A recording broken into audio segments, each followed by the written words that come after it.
Uy, mukhang ano pala to. Mukhang... Ay, putol yung paa niya.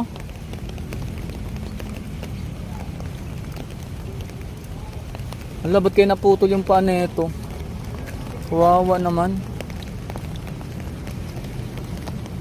Putol pala yung kabila niyang ano, paa. Kaya pala paika-ika siya, oh. Naku.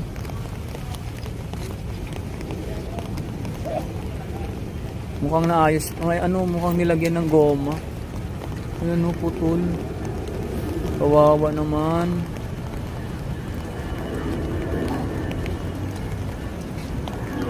Putol pala yung paa nito, sir.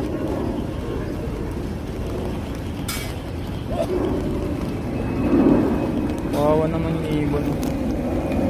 Yan, kinakain niya mga isda. Nag-aantay siya sa mga namimingwit.